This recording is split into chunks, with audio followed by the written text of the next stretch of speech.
I found my ex-husband collecting trash on the street to survive. I approached him to understand why he was living like that, and I cried when I discovered the truth. It was to save you and our children. Before we continue, I just want to say thank you for taking the time to hear my story.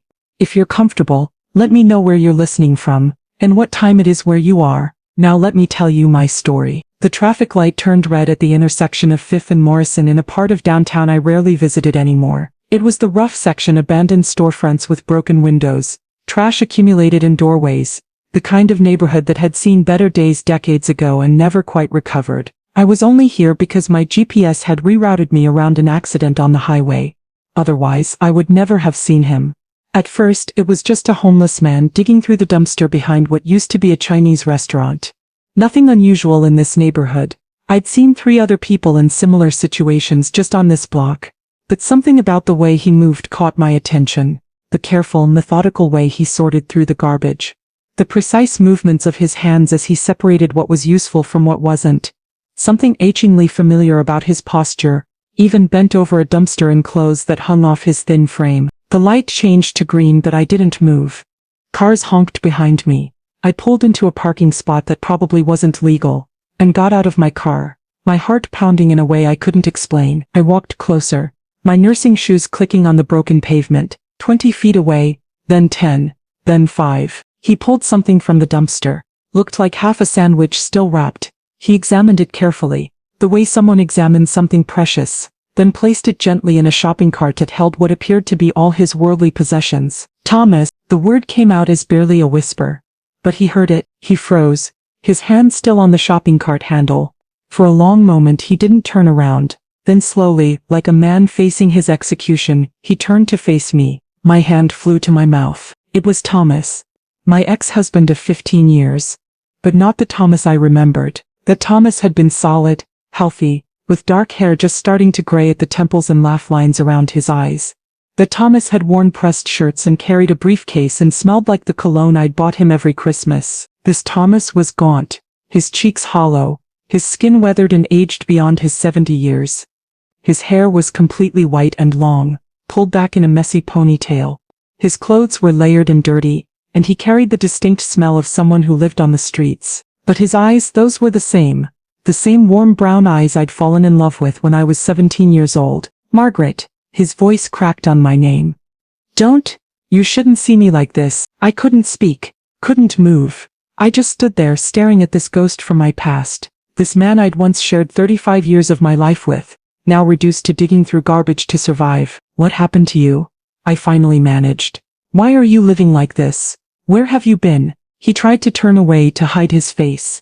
Please, Margaret, just go. Forget you saw me. Forget. My voice rose. Thomas, you disappeared 15 years ago. The children and I thought you were dead. We thought I stopped. My throat tight. We thought you'd abandoned us and died somewhere alone. He started crying then, not loud, dramatic sobs, but quiet tears that ran down his dirty face and dripped onto his ragged coat. I had to, he whispered. It was the only way to save you and the children. I felt the world tilt slightly. Save us from what? He looked at me with such pain in his eyes that I almost couldn't bear it. From losing everything because of me. My name is Margaret Hayes. I'm 68 years old, a retired nurse, and for most of my life, I had what I considered a very normal story. I met Thomas Hayes when we were both 17, in high school in a small town upstate. He was quiet, studious, always had his nose in a book. I was the girl who knew she wanted to be a nurse, who volunteered at the local hospital, who took care of everyone around her. We fell in love the way teenagers do, completely, overwhelmingly, with absolute certainty that we'd found our soulmate. We got married at 22, right after college. Thomas became an accountant, working his way up at a mid-sized firm. I became a nurse at the county hospital.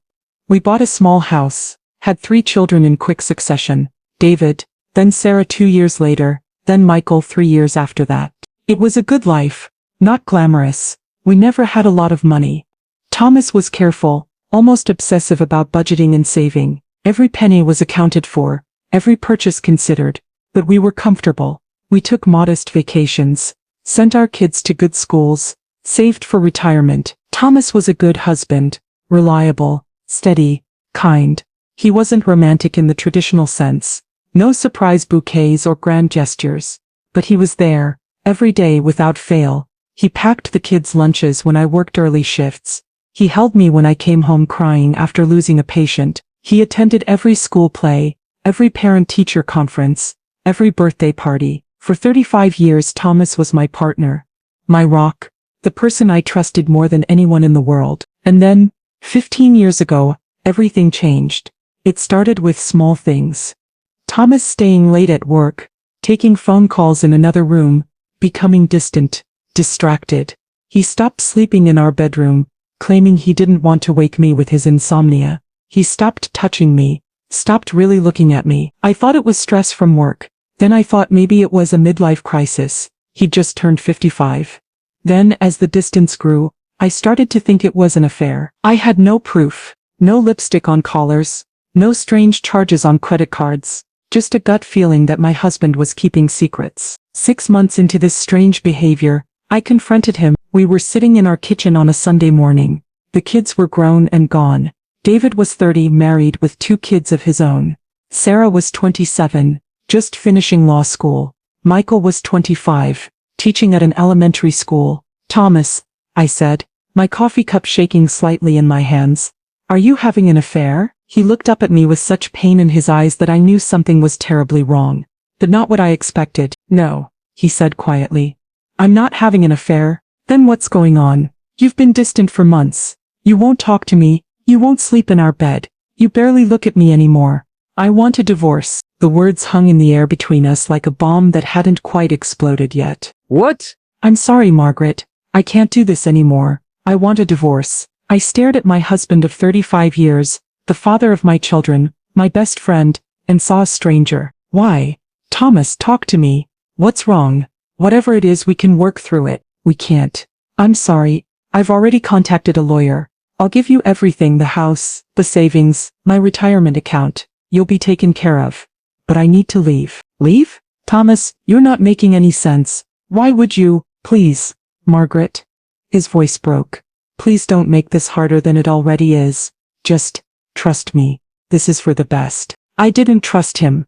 I was furious, hurt, confused. But Thomas was immovable. Once he'd made a decision, there was no changing his mind. It was one of his most frustrating qualities. The divorce proceeded with shocking speed. Thomas's lawyer had papers drawn up within 2 weeks. The terms were bizarre. Thomas gave me absolutely everything. The house, which we'd paid off 5 years earlier and was worth about $400,000. All our savings, about $200,000. His retirement account, another $300,000. Our car, everything. He kept $50,000 from his retirement account. That was it. Thomas, this doesn't make sense, I said at the mediation. You're giving me everything. What are you going to live on? I'll be fine, he said, not meeting my eyes. 50,000 is enough to start over. Start over where? Doing what? He didn't answer. The kids were devastated. David, our oldest, was furious. How could you do this to Mom? He shouted at Thomas during one of their last conversations. After 35 years you just walk away. Give me one good reason. I can't, Thomas said quietly. I'm sorry, David. Take care of your mother. Take care of her, that was your job. You're abandoning her. Sarah tried a different approach. Dad, please, talk to us. Whatever's wrong, we can help. We're a family. You'll always be my family, Thomas said, tears in his eyes. But I have to go. I'm sorry. Michael, our youngest, just cried. Don't you love us anymore? I love you more than anything, Thomas said, pulling Michael into a hug. Never forget that. I love you so much. That's why I have to do this. None of us understood. It sounded like nonsense. The divorce was finalized on a cold Tuesday in October. 15 years ago, almost to the day, Thomas signed the papers, walked out of the lawyer's office, and disappeared. He changed his phone number, left no forwarding address. When the kids tried to find him, they hit dead ends. His old work said he'd resigned. His friends hadn't heard from him. It was like he'd vanished. For the first year I was angry. Then I was sad. Then I was numb. The kids eventually stopped trying to find him. If he wanted to be found, he'd reach out. Sarah said. He made his choice. I rebuilt my life. Kept working as a nurse until I retired 3 years ago. Stayed in the house Thomas had given me. Became closer with my children and grandchildren. Dated briefly. but nothing serious. How do you trust someone new when the person you trusted most walked away without explanation? 15 years passed. I thought I'd made peace with it.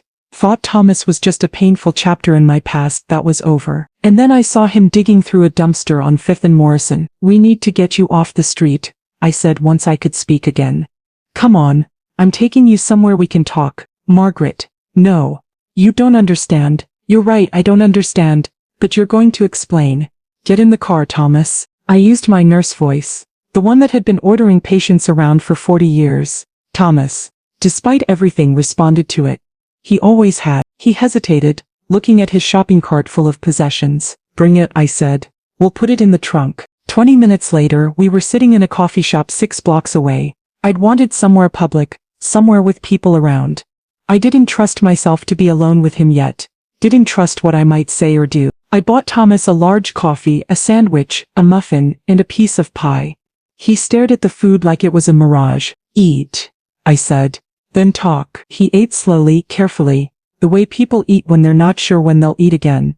I watched him, this man I'd once known better than I knew myself, and saw a stranger. He'd lost at least 40 pounds. His hands shook slightly. His skin had a grayish pallor that my nurse's eye recognized.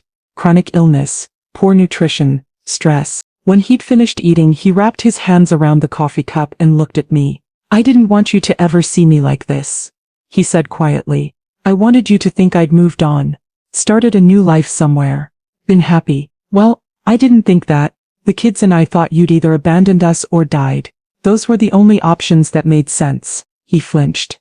I'm sorry. Sorry isn't enough. Thomas, you disappeared for 15 years. No calls, no letters, no explanation, and now I find you homeless, digging through trash. I need to know why. I deserve to know why. He was quiet for a long moment. Then he reached into his coat, layers of coats actually all worn and dirty, and pulled out a worn manila envelope. Before I explain, you need to see these. He slid the envelope across the table. Inside were medical documents, yellowed with age, folded and refolded so many times they were starting to tear along the creases. I opened the first one and felt my world shift. Sacred Heart Hospital. Patient Thomas Hayes. Diagnosis, pancreatic adenocarcinoma. Stage 4, metastasized to liver and lymph nodes. Prognosis, terminal. Recommended treatment, palliative care only. Estimated survival 4-6 months. The date on the document was from 15 years and 2 months ago. I looked up at Thomas, my hands shaking. You had cancer. Stage 4 pancreatic cancer. One of the most aggressive forms. My doctor told me I had 6 months to live. Maybe less, but you're still here. You're alive. Yes. I got lucky. Or unlucky, depending on how you look at it. He pulled out more documents. Clinical trial information. Experimental immunotherapy treatment. Success rates 30%. Cost $500,000. Not covered by insurance. Experimental protocol, payment required upfront. I read through the papers, my nurse's training making sense of the medical jargon. This was a legitimate treatment protocol, cutting edge at the time. And it had a 1 in 3 chance of working. I don't understand, I said. Thomas, if you were sick, why didn't you tell me? We could have what? His voice was gentle but firm. Margaret, do the math. The treatment cost $500,000. We had about $900,000 in total assets. The house, our savings, retirement accounts. If I'd told you what would have happened, we would have sold everything to pay for treatment that had a 70% chance of failure, and then you'd be left with nothing. No house, no savings, no security, and I'd probably still be dead. So you divorced me instead? The pieces were starting to come together. Horrible and heartbreaking. I divorced you and gave you everything. The house, the savings, my retirement account. I kept $50,000 thinking it would be enough for my final months. I was supposed to die, Margaret. The divorce was supposed to protect you. Tears were streaming down my face now. But you didn't die. No, I didn't die. Thomas told me the rest of the story there in that coffee shop, while other customers came and went, oblivious to the tragedy unfolding at our corner table. He'd gone into the clinical trial immediately after the divorce. To pay for it, he'd taken his $50,000 and borrowed the rest, $450,000 in loans, some from legitimate sources, most not. I didn't care about the debt, he said. I was dying. I figured when I died the debt would die with me. You'd be protected because we were divorced. The creditors couldn't come after you or the house. The treatment was brutal. 18 months of experimental chemotherapy, immunotherapy, radiation. He was sick constantly, lost all his hair, couldn't work. There were times I wished I'd just let myself die, he admitted. The treatment was worse than the cancer in some ways. But I kept thinking, what if it works? What if I get more time? And it did work. Against the odds, Thomas was one of the 30% for whom the experimental treatment succeeded. The cancer went into remission. His doctors were stunned. You're going to live, they told him. You beat stage 4 pancreatic cancer. You're a miracle, but the miracle came with a price. Thomas was now alive, but with $450,000 in debt, and interest was accumulating fast, especially on the loans from less legitimate sources. He tried to work, went back to his old firm, but they'd replaced him. He tried other accounting firms, but there were gaps in his employment history. Questions about his health, concerns about his ability to work long-term. I ended up taking whatever jobs I could get, he said. Construction work, dishwashing, night security, anything that would pay cash and not ask too many questions. For years Thomas worked multiple jobs, living in cheap apartments, eating ramen noodles, sending every spare dollar to his creditors. But the debt was a monster he couldn't defeat. The interest kept growing faster than he could pay it down. The legitimate creditors were bad enough, he said, but the loan sharks, they were worse. They'd show up at my apartment, threaten me, take most of my paycheck. I was basically working for them. Why didn't you call me? I asked. Thomas, I would have helped. The kids would have helped. And tell you what. Sorry I divorced you, I had cancer. Oh, and by the way, I'm drowning in debt to loan sharks. How could I do that to you?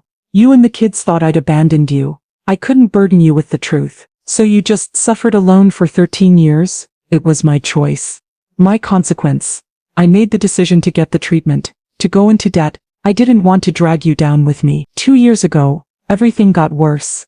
The loan sharks tracked him down at his latest apartment. 3 men broke in, beat him badly, broke 2 of his ribs and his nose. They said if I didn't pay what I owed, nearly $80,000 by then with all the interest, they'd go after you. They knew about you, about the kids. They said they'd hurt David's children. Your grandchildren, Margaret. Thomas's voice broke. I couldn't let that happen. I couldn't let them hurt you because of my debt. So he'd done the only thing he could think of. He disappeared, quit his job, left his apartment, became homeless. If they can't find me, they can't hurt you, he said simply. As long as I stayed off the grid, you and the kids were safe. That's all that mattered. I sat there, listening to this story, and felt like my heart was being torn in two. For 15 years I'd thought Thomas had abandoned us, had stopped loving us, had chosen to walk away from our family. Instead, he'd been sacrificing everything. His marriage, his relationship with his children, his home, his dignity, his health to protect us. Thomas, I said, my voice shaking, the kids need to know about this. They think you abandoned them. No. His response was immediate and firm. Margaret, please. They've moved on. They have good lives. Don't disrupt that with all of this. They have a right to know that their father didn't abandon them, that he loved them enough to give up everything. What good would it do? I'm homeless. I'm a failure. I destroyed our family for nothing. Not for nothing. You're alive. You beat cancer, and you kept us safe. He shook his head. For 2 more months maybe. Then I'll be gone anyway. I froze. What do you mean, 2 more months? He pulled out another document from his envelope. Recent medical records. My hands shook as I read them. The cancer had returned. 6 months ago. Stage 4 again, metastasized throughout his liver and lungs. Inoperable, too advanced for treatment. Prognosis for 6 months. The same death sentence he'd received 15 years ago, only this time there was no experimental treatment, no 30% chance, just the certainty of death. I'm dying, Margaret, Thomas said quietly. For real this time. So you see, there's no point in telling the kids, in disrupting their lives. Better they remember me as the father who left, than the father who, his voice broke, who became this. I reached across the table and took his hand.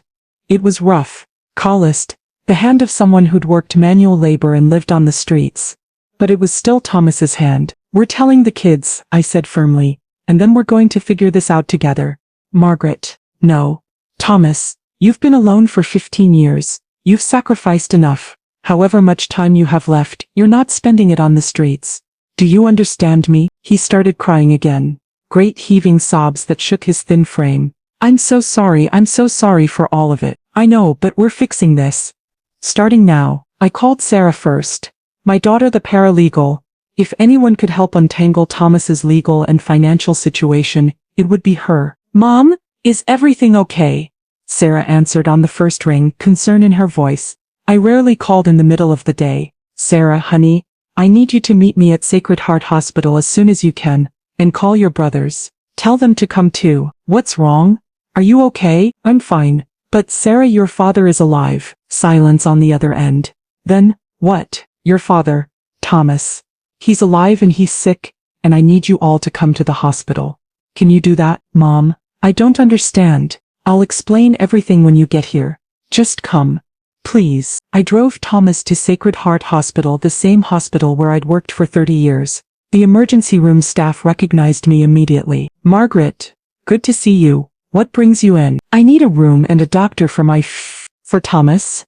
He's very sick. They admitted him immediately, gave him a bed, started running tests. The attending physician was Dr. Sanchez, who'd been a resident when I'd retired. Margaret, what are we looking at here? She asked, reviewing Thomas's medical history. Pancreatic cancer returned and metastasized. He's been living on the streets for 2 years. I need a full workup, nutrition, infection, everything. Dr. Sanchez's eyes widened as she read through Thomas's old records. He beat stage 4 pancreatic cancer 15 years ago. That's remarkable. He's a fighter, but I don't think he's going to win this time. Let's see what we're dealing with. We'll make him comfortable whatever happens. David arrived first, bursting through the hospital room door like he was ready for a fight. He was 45 now, an engineer, with his father's careful analytical mind and my stubborn streak. Mom, what's going on? You said Dad is alive? That doesn't make any— He stopped, seeing the man in the hospital bed. The man who'd been cleaned up, given hospital scrubs, but was still obviously Thomas Hayes, older and thinner and worn down by life. Dad? David's voice cracked on the word. Thomas looked up, saw his oldest son for the first time in 15 years, and burst into tears. David, you're so grown up. You look just like my father did. Sarah arrived 10 minutes later, running despite being in heels and a business suit. She stopped in the doorway, one hand flying to her mouth. Oh my God. Dad, Michael came last, driving in from the elementary school where he taught. He walked into the room, saw Thomas, and simply started crying. He couldn't even speak, just stood there with tears streaming down his face. For several minutes, no one said anything. We all just stood there, me, 3 middle-aged children, and the man who'd been their father, looking at each other across 15 years of absence and pain. Finally, David spoke. Where have you been? Thomas looked at me, pleading with his eyes not to make him do this. But I was firm. Tell them, Thomas. They deserve the truth. So he did. He told them about the cancer diagnosis 15 years ago, about the experimental treatment that cost $500,000, about divorcing me to protect the family assets, about the debt and the loan sharks and the threats, about spending 2 years homeless to keep them safe, about the cancer returning and having only months to live. By the time he finished, all 3 of my children were crying. Sarah was the first to speak. You divorced Mom to save her money? You went into debt to pay for treatment so we wouldn't lose everything. I couldn't take your futures away, Thomas said. You were just starting out. David, you'd just gotten married, had your first child. Sarah, you were in law school. Michael, you were beginning your teaching career. How could I ask you to give up everything for a 30% chance I'd survive? You should have asked. David's voice was loud, angry. We're your family. We should have had a choice, and you would have chosen wrong. You would have insisted on paying for the treatment, and then when it didn't work, because it probably wouldn't have worked, you'd have lost everything. Your mother would have lost her home. You kids would have been crushed by my debt. But it did work, Sarah said quietly. You survived, for 13 more years. Yes, 13 years of struggling with debt, working terrible jobs, barely surviving, and now I'm dying anyway. So what was the point? The point, I said firmly, is that you had 13 more years of life, and you kept your family safe. And now we're going to take care of you for whatever time you have left. Michael finally spoke, his voice hoarse from crying. You've been homeless for 2 years, because loan sharks threatened us. Thomas nodded. Dad, You could have called us. We could have protected you, gone to the police, and told them that I'd borrowed money from criminals? They'd have either done nothing or I'd have ended up in jail for dealing with illegal lenders. Sarah, the paralegal, pulled out her phone. Dad, what were the names of these loan sharks? The ones who threatened you? Thomas told her. She typed rapidly, searched, made some calls. 20 minutes later she had answers. Dad, the man who threatened you, Vincent Carboni? He died 4 years ago, heart attack. The other 2 guys who worked for him, one is in prison for murder, the other died in a car accident 3 years ago. Thomas stared at her. What? The loan sharks who threatened you? They're gone. Dead or imprisoned. They haven't been operational for years. You've been hiding from ghosts. The blood drained from Thomas's face. But I didn't know. I thought they were still out there. I thought if they found me, you've been homeless for 2 years, I said slowly, because you were hiding from men who were already dead. Thomas put his head in his hands. I was so afraid they'd hurt you. I couldn't risk it. I couldn't. David sat down heavily in a chair. Jesus, Dad. All of this, the cancer, the debt, the homelessness. You've been suffering alone for 15 years because you were trying to protect us. And we thought you'd abandoned us, Sarah whispered. We thought you didn't love us anymore. I never stopped loving you, Thomas said, looking at each of his children. Not for one single day. Everything I did was because I loved you too much to destroy your lives with my problems. Michael moved to the bed and hugged his father, careful of the IV lines and monitors. We love you too, Dad. We never stopped. Over the next few hours, we pieced together the full picture of Thomas's situation. Sarah, with her legal expertise, was invaluable. The debt? Thomas still owed approximately $180,000. Most of the original creditors had sold his debt to collection agencies. The loan sharks operation had been dissolved when they died or went to prison, but their debts had been acquired by other entities. It's complicated, Sarah explained, but the bottom line is Dad owes $180,000 to various collection agencies and secondary lenders, and I have 4 months to live, Thomas said. So the debt dies with me? You're all protected because we're divorced. No, David said firmly, we're paying it off. David, no. I didn't do all of this so you'd end up paying. Dad, stop. Just stop. David's voice was firm. You sacrificed everything to protect us. This is nothing. Between the 3 of us, we can handle $180,000. Sarah nodded. I have savings. I'm in. Me too, Michael said. Dad, you gave up 15 years of your life for us. This is the least we can do. I spoke up. I have the house. It's worth $600,000 now. I can sell it. Mom, no. All 3 kids said in unison. That's your home, David continued. Your security, we're not touching it. The 3 of us will each contribute $60,000. That covers the debt. And I have savings too, I said. I'm contributing $50,000. Don't argue with me, Thomas Hayes. You've been alone for 15 years. It's time to let us help. Thomas looked around at his family, the wife he'd divorced to protect the children he'd abandoned to keep safe, and broke down completely. I don't deserve this, he sobbed. I don't deserve any of you. You deserve everything, I said, taking his hand. You sacrificed everything out of love. Now let us love you back. Over the next 2 weeks my children worked miracles. Sarah negotiated with every creditor, leveraging her legal knowledge to get settlements. David organized the finances, making sure every payment was tracked and documented. Michael handled the logistics, coordinating with hospitals and social workers. Within 2 weeks Thomas's debt was completely cleared. Every penny paid off. He was free. But freedom came with a price. Dr. Sanchez confirmed what we all knew. Thomas had at most 4 months to live. The cancer was too advanced, too aggressive. They could make him comfortable, but they couldn't save him. I want to go home, Thomas said. Whatever time I have left, I want to spend it at home. You don't have a home, I reminded him gently. Yes, I do. He looked at me with those warm brown eyes I'd fallen in love with 50 years ago. If you'll have me, I'd like to come home. To our house. To you. I started crying. Thomas, we're divorced. We've been divorced for 15 years. I know. And I don't expect, I'm not asking you to take care of me. I can go to a hospice facility. No. My voice was firm. You're coming home. You're coming home with me. We set up hospice care in the guest bedroom. The room that had been David's when he was a boy, that we'd turned into a home office after the kids moved out, that had sat empty for the past few years. Now it became Thomas's room. hospital bed, pain medication pumps, oxygen tanks, all the equipment necessary to keep someone comfortable in their final months. A hospice nurse came 3 times a week. Dr. Sanchez checked in regularly. But mostly it was me. I'd been a nurse for 40 years. I knew how to care for terminal patients. I knew how to manage pain, how to watch for signs of decline, how to make someone comfortable as they died. But this was different. This was Thomas. The kids visited constantly. David came every evening after work, bringing his wife and 2 teenage grandchildren Thomas was meeting for the first time. Grandpa, David's daughter Emma said shyly, "I brought you my favorite book. Would you like me to read to you?" Thomas, tears in his eyes, nodded. "I'd love that." Sarah came on weekends, bringing files and paperwork. Not for Thomas, his affairs were in order now, but for other people. She'd started taking on pro bono cases for homeless clients, helping them navigate the legal system. "You inspired me, Dad," she told him. "Seeing what you went through, there are so many people out there who need help.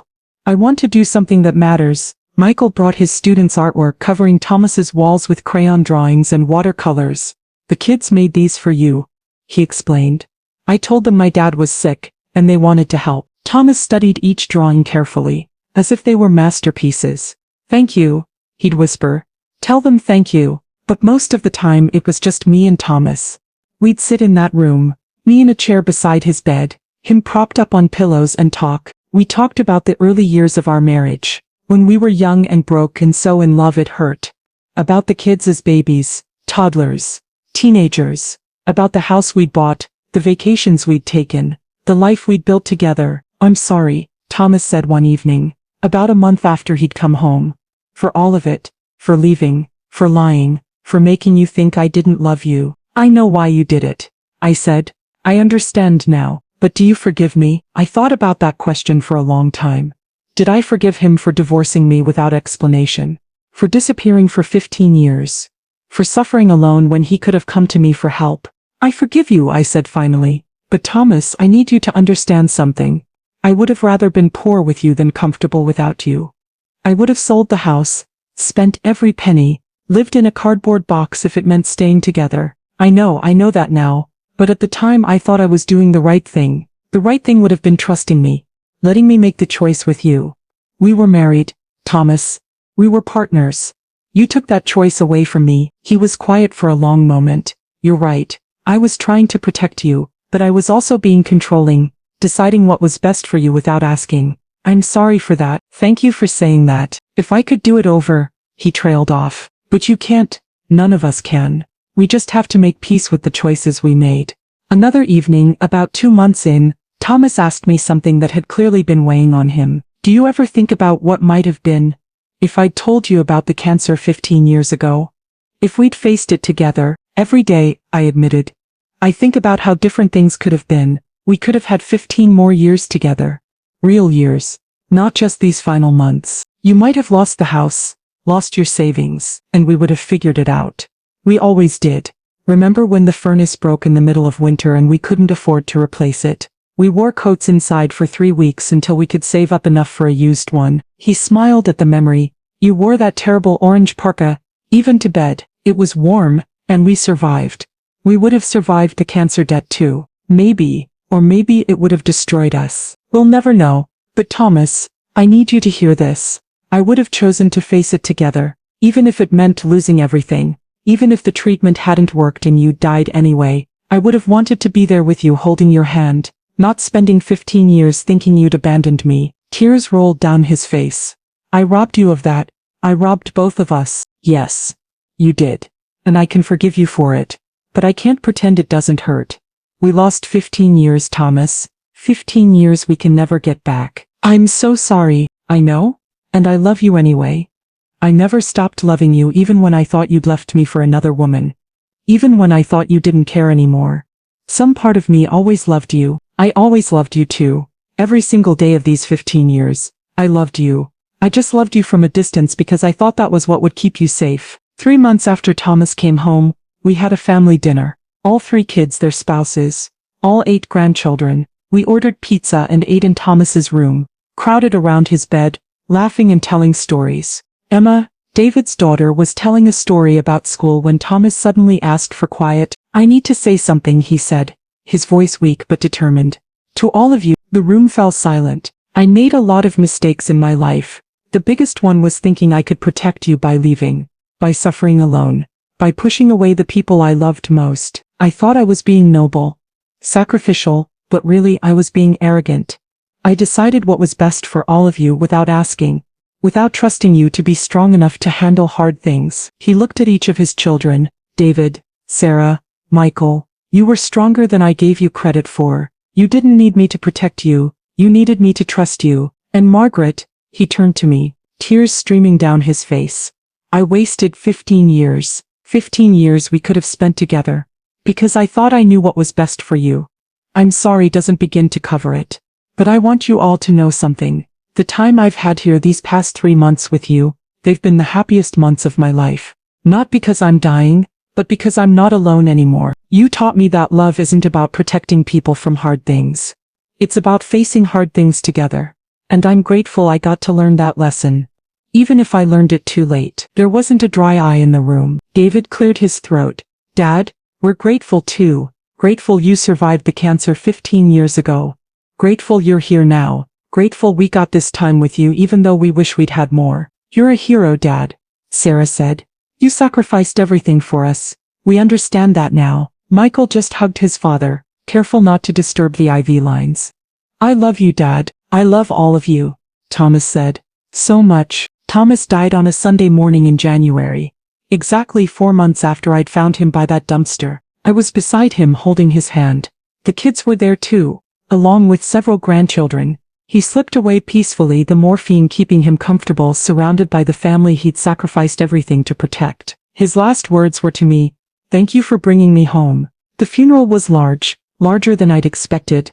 People from 15 years ago who'd known Thomas, who'd heard about his death and wanted to pay respects. His old colleagues from the accounting firm, neighbors from our old neighborhood, friends who'd lost touch but never forgotten. David gave the eulogy. He'd spent days working on it, wanting to get it right. "My father disappeared from our lives 15 years ago," he began.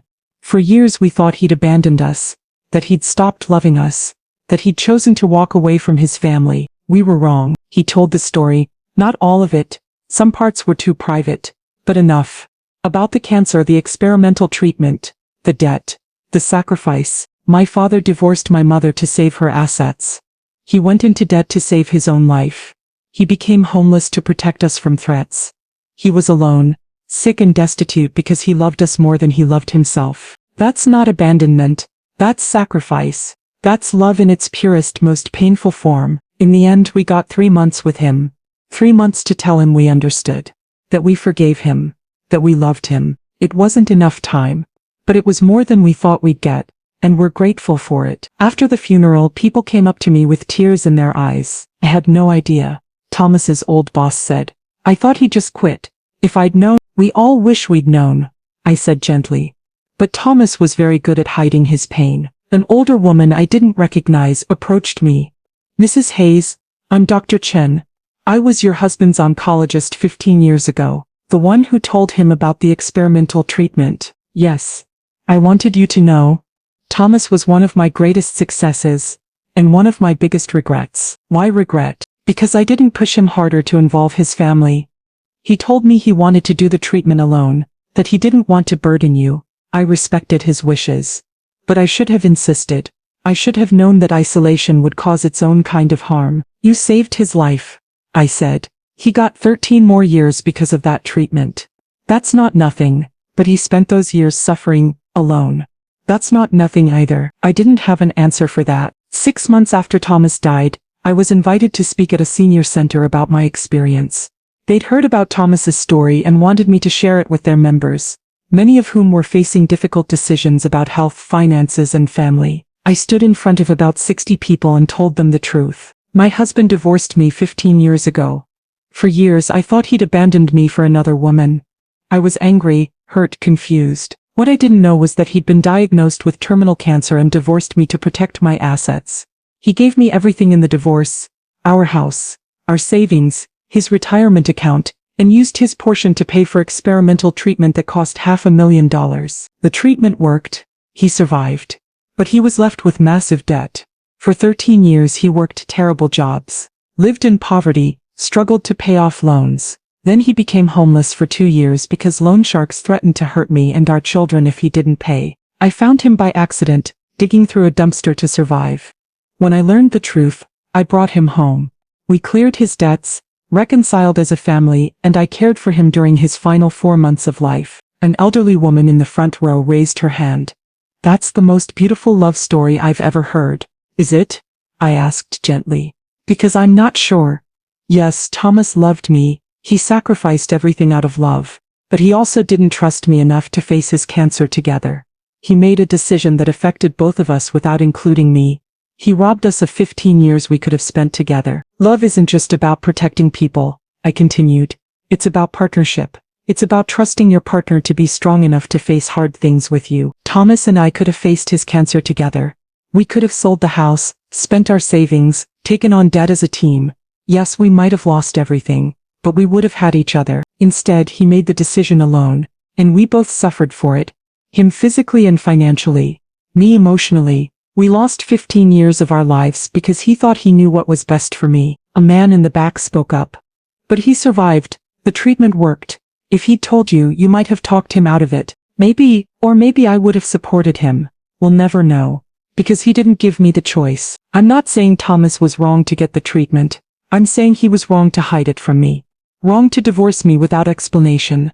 Wrong to suffer alone for 15 years when he could have come home. An elderly woman raised her hand. So what's the lesson? What should we learn from your story? I thought about that question carefully. The lesson is that marriage is a partnership. When you make major decisions alone, even decisions made out of love, even decisions meant to protect, you're violating that partnership. If you're facing a terminal illness, talk to your spouse. If you're drowning in debt, tell your partner. If you're being threatened, involve your family. Don't suffer alone. Don't hide. Don't protect people by pushing them away. Because love isn't about protecting, it's about facing things together. Thomas gave me 15 more years of financial security. But I would have traded every penny for 15 more years with him. That's what he never understood. After the talk, several people came up to share their own stories. A man who'd hidden his gambling addiction from his wife for years. A woman who'd been diagnosed with MS and hadn't told her children because she didn't want to burden them. A couple who'd nearly lost their home because the husband had taken out secret loans and didn't tell his wife until it was almost too late. Your story made me realize I need to tell my family the truth.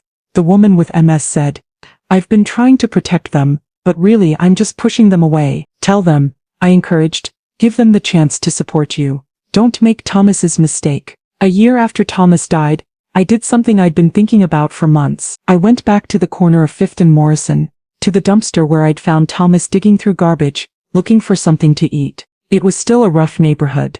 Still had homeless people. Still had abandoned buildings. But there was a new soup kitchen on the corner, serving hot meals 3 times a week. I'd helped fund it. A donation in Thomas's memory. I stood there looking at that dumpster and remembered the shock of seeing him there. The confusion, the anger, the heartbreak, and then the love. The overwhelming love that had survived 15 years of separation, that had brought him home for his final months, that had given us a chance to say goodbye. I miss you. I said aloud, not caring if anyone heard me. Every single day I miss you, but I'm also angry at you. For the years you stole from us. For the choices you made without me. For thinking you had to suffer alone. I understand why you did it. I forgive you for it. But I wish you trusted me more. Trusted us more. We were stronger than you thought we were. A homeless man walked by pushing a shopping cart like the one Thomas had used. I stopped him. Excuse me, are you hungry? He looked at me suspiciously. Yeah? Why? There's a soup kitchen around the corner. They're serving lunch right now. Hot food? No questions asked. I know. I go there sometimes. Good. I pulled out my wallet and gave him a 20 for whatever else you need. He stared at the money. Why are you doing this? Because someone I loved used to be where you are, and I wish someone had helped him before it was too late. He took the money, tears in his eyes. Thank you. You're welcome. And hey, if you're struggling with something, talk to someone. Don't try to handle it alone. Okay? He nodded and walked away. I stood there a moment longer, then got back in my car and drove home, to the house Thomas had given me 15 years ago, The house I'd almost sold to help him. The house where he'd spent his final months, surrounded by family, finally home. It wasn't the ending either of us would have chosen. But it was the ending we got. And in those final 3 months we'd said everything that needed to be said. I love you. I forgive you. I understand. I'm here. That had to be enough. I'm 69 now. It's been over a year since Thomas died. I still live in the house, though it feels too big for just me. The kids want me to sell it, move into something smaller, but I can't. Not yet. This house holds too many memories, good ones, and bad ones. The life Thomas and I built together, the 15 years I lived here alone, I keep his room exactly as it was. The hospital bed is gone, but the walls still have Michael's students' artwork. The bookshelf still has the books Emma read to him. His favorite chair is still by the window. Sometimes I sit in that room and talk to him. You were an idiot, I tell him. A well-meaning, loving idiot, but an idiot nonetheless. You thought you had to protect me, but I never needed protection. I needed a partner. We could have had 15 more years. Thomas. 15 years of growing old together, of being grandparents together, of facing your cancer and debt, and all of it together. Instead, you chose to suffer alone, and you made me suffer alone too. I forgive you. I love you. I always will, but I'm also angry, and that's okay. I'm allowed to be both. Last week I got a call from Sarah. Mom, I have something to tell you. Remember that pro bono work I've been doing? Helping homeless people with legal issues? Of course, I'm starting a nonprofit. Legal aid specifically for homeless individuals dealing with debt, health crises, family issues. I'm calling it the Thomas Hayes Foundation. I started crying. Sarah, that's beautiful. Dad's story inspired me. How many other people are out there suffering alone, thinking they have to protect their families by pushing them away? I want to help them. I want to make sure they know they have options. Your father would be so proud. I hope so. Will you help? I'd love to have you on the board. Your nursing background, your experience with Dad, you'd be perfect. I'd be honored. So now I spend 3 days a week at the Thomas Hayes Foundation. We help people navigate medical debt, negotiate with creditors, access health care, reconnect with families. We help people understand that suffering alone doesn't protect anyone, that love means partnership, not isolation. We help people come home. On the anniversary of Thomas's death, the whole family gathered at the cemetery. All 3 kids, their spouses, all 8 grandchildren. We brought flowers and stories. Each person shared a memory of Thomas. Some from before he left. Some from those precious 3 months at the end. Emma, who'd been 15 when Thomas died, read a poem she'd written about her grandfather. We thought you'd left us. But you never did. You were fighting battles we couldn't see. Carrying burdens to keep us free. Loving us from a distance. Alone in the cold. A story of sacrifice. Finally told. When it was my turn, I knelt by the gravestone and said what I'd been waiting a year to say. I finally understand, Thomas, why you did what you did. You were trying to save us. You thought losing you was better than losing everything else. But you were wrong. You were everything else. The house, the savings, the money, none of it mattered as much as you did. I would have chosen you. I would have chosen us. Every time, in every scenario. But you didn't give me that choice, and that's what hurts most. Not the years apart, not the suffering, but the fact that you didn't trust me enough to let me choose. I love you anyway. I'll always love you, but I'm also sad for what we lost, for what we could have had. I hope wherever you are, you understand that now, that love isn't about grand sacrifices. It's about showing up, being present, facing hard things together. That's what I'm teaching at the foundation. That's your legacy, not the suffering but the lesson learned from it. Rest well, my love. You're finally home. 2 years after finding Thomas by that dumpster, I was invited to speak at a national conference on elder care and family relationships. I stood in front of 1,000 people and told Thomas's story one more time. But this time, I ended differently. My husband sacrificed everything for love.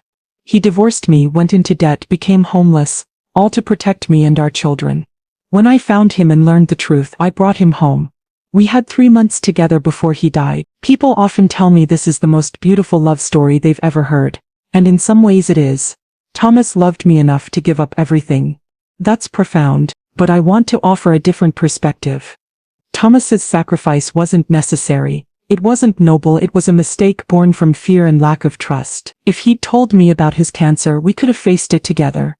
Yes, we might have lost our house. We might have gone into debt together, but we would have had each other. Instead, we lost 15 years.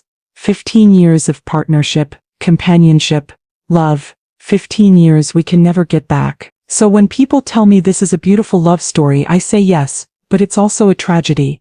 A tragedy of good intentions and misguided sacrifice. The lesson isn't that love means protecting people at all costs. The lesson is that love means trusting people to be strong. Trusting your partner to face hard things with you. Trusting your family to support you even when things are difficult. Thomas thought he was saving me. Really, he was hurting both of us.